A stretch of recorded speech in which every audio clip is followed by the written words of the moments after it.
Public sector की 2 बैंकों के निजीकरण के खिलाफ United forum of bank unions की ओर से 2 दिवसीय हड़ताल की जा रही है और इस हड़ताल का असर बालाघाट में भी दिखाई दे रहा है। इस समय हम सेंट्रल बैंक के सामने मौजूद है, जहां पर बैंक के जो अधिकारी हैं, कर्मचारी हैं, वे निजीकरण का विरोध कर रहे हैं। इनसे हम जानने का प्रयास करते हैं कि आखिरकार इनकी क्या कुछ मांगे हैं।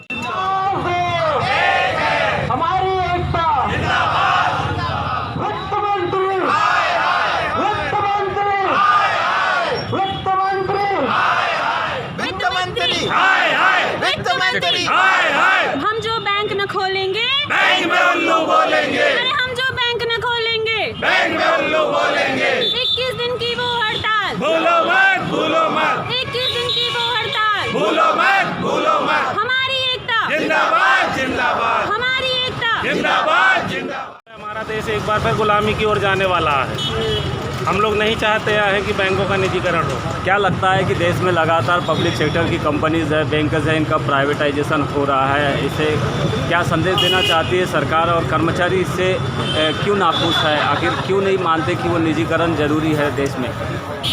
निजीकरण करना चाहिए, लेकिन निजीकरण हर एक चीज़ का करना ज़रूरी नहीं है। जब हमारी 1969 में सरकार आई थी तो उन्होंने जो है जितने भी प्राइवेट बैंक थे उन सभी बैंकों को जो है राष्ट्रीय करने के लिए जो है घोषणा की थी और उन सभी बैंकों को जो है राष्ट्रीयकृत किया गया था।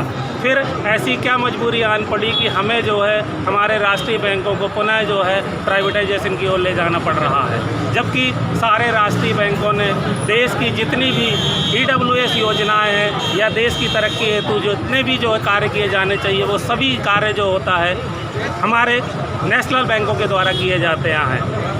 अभी सरकार ने जब कोरोना काल में जो है प्रधानमंत्री स्वनिधि और मुख्यमंत्री स्वनिधि योजनाएं लागू की थी तो उन सभी योजनाओं को भी हमारे सरकारी बैंकों ने बढ़ चढ़कर सारे जो है हमारे मजदूर वर्ग को जो है लोन देने का कार्य किया था, जबकि हमारे इसी देश के प्राइवेट बैंकों ने एक भी लोन वितरित नहीं किया। सरकार पीछे नहीं हट रही है। आपको लगता है कि आप लोगों के आंदोलन से भी सरकार पीछे हटेगी? देखिए क्या है, हम तो बचपन से यही सीखे हैं सर कि यदि किसी से गलती हो जाए तो माफ़ी मांग लेनी चाहिए। यदि ऐसा कोई बिल संसद में पेश किया गया है जिससे लोग खुश नहीं है, बैंक खुश नहीं है, तो 2 कदम पीछे हटने में क्या बुराई है। आज किसान भी तो खुश नहीं है, लेकिन चूंकि इन्होंने घोषणा कर दी तो ये बात पत्थर की लकीर हो गई और पीछे नहीं हटना है। यही तो हठधर्मिता है कि हम ये बात वापस नहीं लेंगे। इस बात को यदि 2 कदम पीछे हट के सोचा जाए तो क्या इस देश में, मुझे ये बताइए, कि सिर्फ प्राइवेटाइजेशन ही एक मुद्दा रह गया है कि प्राइवेट करने से सारे समस्या का समाधान हो जाएगा? ये गलत है। देश में ऐसे नीति बनानी चाहिए। नीति आयोग को इस बारे में फिर से सोचना चाहिए कि ऐसी कोई भी नीति लेकर आए जिससे देश वापस खड़ा हो सके, बैंकों में वापस पूंजी आ सके। लेकिन निजीकरण इसका कोई उपाय नहीं है। सरकार को ये फैसला वापस लेना ही होगा। प्राइवेटाइजेशन जो हो रहा है कितना बड़ा पब्लिक सर्विस के लिए धोखा है? सर बहुत बड़ा धोखा है ये, किसी के लिए भी हो, चाहे पब्लिक के लिए हो चाहे स्टाफ के लिए हो, हमारी इकनॉमी के लिए हो। एक तरीके से डेमोक्रेसी के खिलाफ है ये। बिल्कुल इसको रोका जाना चाहिए। ये इसके लिए हम सब एक साथ खड़े, बल्कि पब्लिक को भी हमारे साथ होना चाहिए। लेकिन जिस तरह से सरकार निर्णय ले रही है निजीकरण के क्षेत्र में, लगातार हर एक कंपनी है या हर एक ऐसी पब्लिक सेक्टर की सर्विसेज है जिसको लेकर निजीकरण का दायरा लगातार बढ़ते जा रहा है और सरकार पीछे हटने को राजी नहीं है, ऐसी स्थिति में आप लोगों की हड़ताल क्या आपको लगता है समाधान निकाल पाएगी? बिल्कुल समाधान निकाल पाएगी सर। एकता में ही हमारा समाधान है। हम सब एक साथ खड़े होंगे, लड़ाई करेंगे, इस चीज़ के खिलाफ खड़े होंगे तो ज़रूर इसका समाधान निकलेगा। आप देख लीजिए, किसी भी प्राइवेट बैंक में क्या एक सामान्य आदमी जा सकता है, अपना खाता खुलवा सकता है? यहाँ खड़े हुए जितने भी लोग हैं, अगर आप देखेंगे तो मुश्किल से 10% लोग भी नहीं होंगे जिनका प्राइवेट बैंकों में खाता हो। जो आज प्रधानमंत्री जन धन योजना हो, सुरक्षा बीमा योजना हो या स्ट्रीट वेंडर हो, किसी भी तरह की सरकारी योजना प्राइवेट बैंकों में कितना हुआ उसका परसेंटेज आप देखेंगे तो बहुत कम है। एक आम आदमी आज भी प्राइवेट बैंक में जाने से घबराता है। और जब राष्ट्रीयकृत बैंकों में जहां उनका सुचारू रूप से काम हो रहा है, उसको हटाने के बाद वहां किसी प्राइवेट लिमिटेड का बोर्ड लगेगा, किसी लाला और सेठ के हाथ की वो बैंक होगी, तो वो सिर्फ और सिर्फ लाभ कमाने का उसका उद्देश्य होगा, जो आज भी है। नहीं है तो आप डाटा उठा के देख लीजिए कितने प्राइवेट बैंकों में बंद हो चुके सरकार की हैं। योजनाओं को किया है। धनलक्ष्मी और यहाँ प्राइवेट बैंकों में जब किसी तरह का उनकी दिवालियापन होता है तो उसका जो हस्त्र होता है वो सबके सामने है। सभी लोगों ने देखा है कि वो अपना पैसा निकालने के लिए उनकी गाड़ी मशक्कत की जो कमाई है उसको लेने के लिए रात रात भर दिन भर वहाँ बैठे रहते हैं। उसके बाद सरकार कहती कि साहब 50,000 निकलेगा, अच्छा बढ़ा कर 70,000 निकलेगा, अब 1 लाख निकलेगा।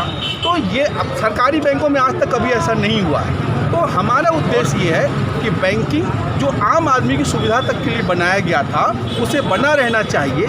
यदि उसको लगता है कि इसमें कोई कमी है तो उसको सुधारना चाहिए। सुधारने में कोई गुंजाइश नहीं है, हम अपनी गलती मानने को तैयार है अगर हमसे कहीं कोई कमी हो, लेकिन इसका मतलब ये नहीं है कि इसको बंद कर दो और इसको प्राइवेट हाथों में दे दो। अगर प्राइवेट हाथ इतने ही मजबूत होते तो आज फिर वो सरकारी योजनाएं क्यों नहीं उनके माध्यम से सरकार करवाए। ये होगी कि जो छोटी छोटी जमा है लोगों की, आप जैसे लोग, हम जैसे लोगों का छोटा छोटा जमा है, इस जमा पर डाका डाला जाएगा पूंजीपति द्वारा।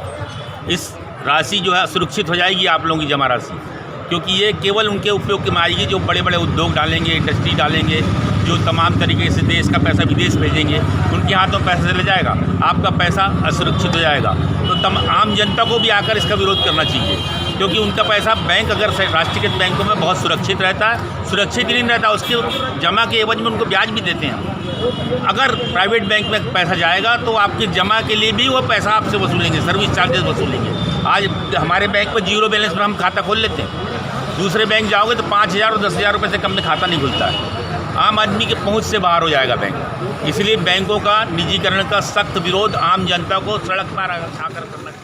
आप देख रहे थे सेंट्रल बैंक के सामने बैंक कर्मचारियों की हड़ताल, और हड़ताल के पीछे जो कारण है वो है सरकार के द्वारा जिस तरह से बैंकों का निजीकरण किया जा रहा है। निजीकरण के विरोध में कर्मचारी लगातार हड़ताल कर रहे हैं। उनका मानना है कि ये जो निजीकरण है ये लोकतंत्र के खिलाफ है और पब्लिक सर्विस के लिए कहीं न कहीं ये छल है, क्योंकि इससे पब्लिक की जो सर्विसेज होती है, सेवाएं होती है, वो प्राइवेट कंपनियों के हाथों में चले जाएगी और इससे जनता को जो है अच्छी सेवाएं नहीं मिल पाएगी। इसलिए सरकार को सरकारी बैंकों का जो निजीकरण है उसको रोकना चाहिए, ये प्रमुख मांगे हैं। हालांकि इन मांगों को लेकर सरकार आखिरकार कब निर्णय लेती है यह तो समय की गर्त में छुपा हुआ है। अब देखना यह होता है कि 2 दिवसीय हड़ताल के बाद सरकार इस पर कोई निर्णय ले पाती है या नहीं।